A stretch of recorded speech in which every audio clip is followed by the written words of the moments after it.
Hey, okay, so 8.5, you're going to now be graphing exponential growth functions. So what you've done up until this point is linear functions. Linear looks like line. You can see the word line is in it, means it's going to be a line. Exponential is not a line. It is going to be a graph that is not a line. You can see an example of an exponential graph is like that. It grows. You've probably heard the term, they experienced exponential growth. It's kind of what it's talking about. Like if this was a company talking about the number of customers they had, they might start with 2 and then 4, but then it keeps doubling, and that's an example of exponential graph. Actually, no, doubling would not be.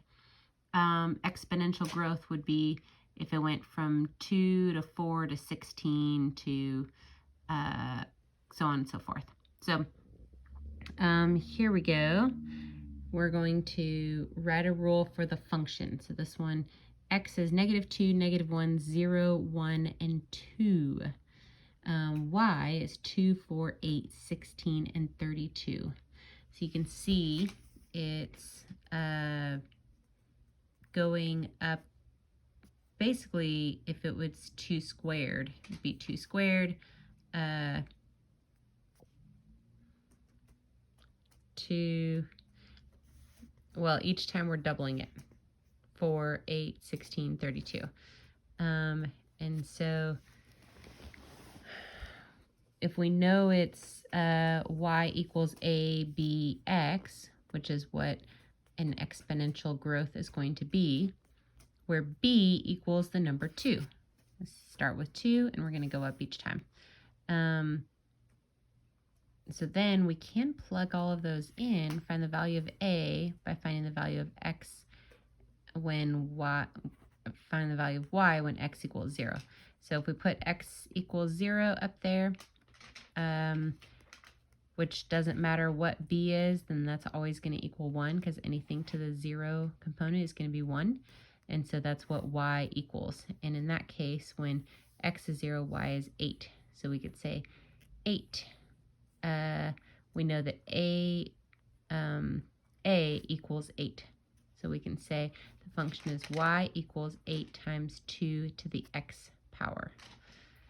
Here's another example. This one, we've got -2, -1, 0, 1, and 2. And again, we are multiplying it times 3 each time, times 3, times 3, times 3. So we know that it's going to be 3 to the x power, and we don't know what a is, so we can plug in 0 for x. We start with this function right now. 0 is x. B to the x power is going to be 1, because anything to the 0 power is going to be 1.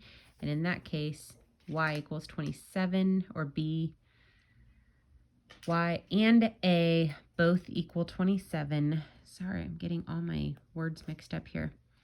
And from that, we can know that the formula is y equals 27, 3 to the x power.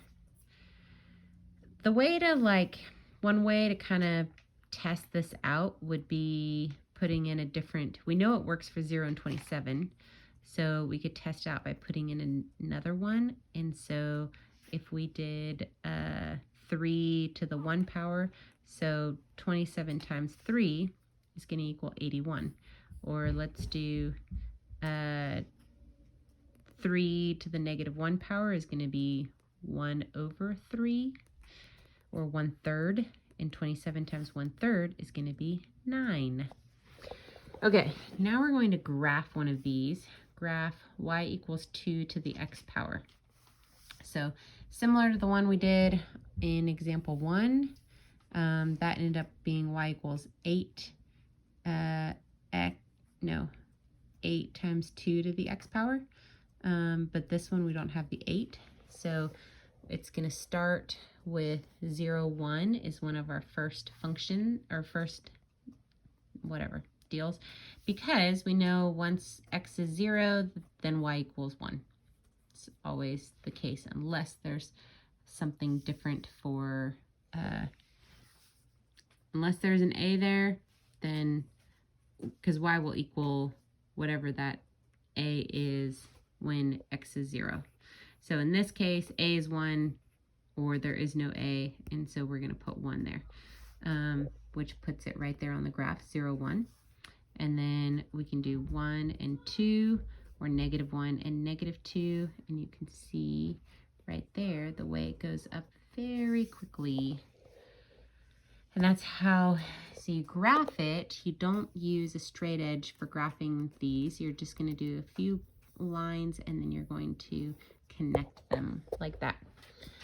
Here's one, y equals 3 times 2 to the x power, and y equals -3 times 2 to the x power, just to kind of see what both of them are doing. So we started by, and compare them to the one we just did right here, which is y equals 2 to the x power. So we can go ahead and make a chart to see when x equals 0, y in this one equals 1. We already know that from before because there's no a. Y from this one equals 3, and y from this one equals -3. So 3, -3. So you can easily put those points on the chart. When x equals 1, y equals 2 here, y equals 6 here, and y equals -6 here. You can see it right there. When y equals 2, when x equals 2, then y equals 4 here, and y equals 12 and -12. So we can put those there. Do a couple of negative ones just to be able to see it, but for -1, y equals 1/2 because it's reciprocal. And for this one, it's going to be 1/2 times 3, which is 3/2, and -3/2. And then 1/4, 3/4, -3/4. Once we graph those, we can kind of see the difference between them. So basically, the curve is going to be the same with this one and this one. They're both positives. The curve's going to be the same, and the curve's going to go the same direction. It's just starting in a different spot because we have this 3. And that's, you can see when y equals 0, it's either a 1, a 3, and a -3. Well, 1 and a 3. And so it's starting a little ways back here and then goes up.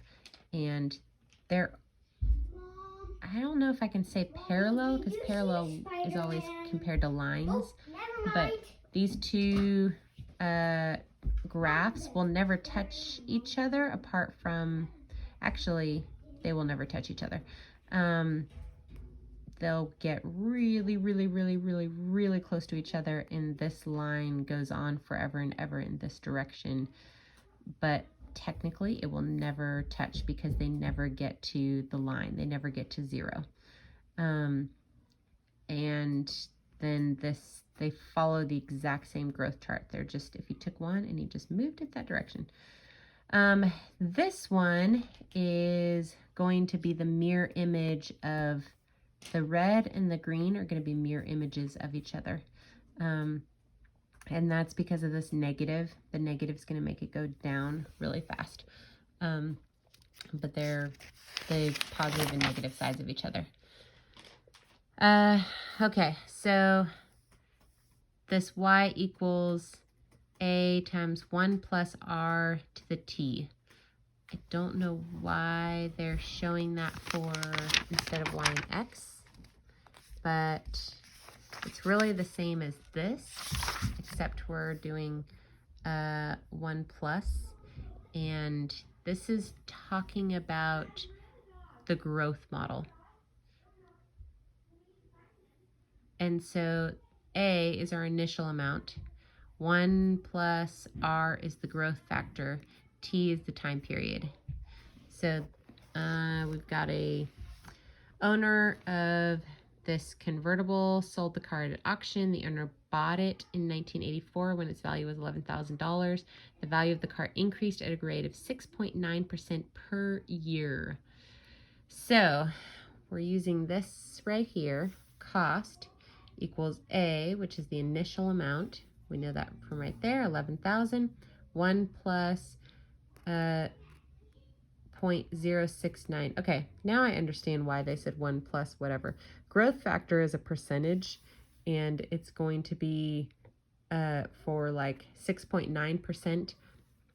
We're going to do 1.6.9% because it's going to be the initial value plus how much it grows. So 1 is going to be the initial value plus how much it grows by, which is the 6.9 or 0.069%. So let me see. When we're talking about like money growth or percentage growth of something, then you're going to do 1 plus the percentage that it grows at. And then t is the time. We're wanting to know, oh, that's the function. And then it says if it takes place in 2004, what's the approximate value of the car? So then we can look at 20 years because it started in 1984, 2004. That's 20 years. And when we plug that in, that's about how much we get for the value of the car. Same thing here. We're still using kind of money and percentage growth. You put $250 in a savings account that earns 4% annual interest, compounded yearly. You do not make any deposits or withdrawals. How much will the investment be worth in 5 years? So we're going to take this 250. That goes right there. 1 plus 0.04 because it was 4%. And then the t is 5. So you do 1.04 to the 5th power times 250, and that should get you this $304. That's how much you'll have after 5 years. Not a ton of growth, but that's about what savings accounts make, which is why you should put money in other areas. Okay, I'm gonna do the next one.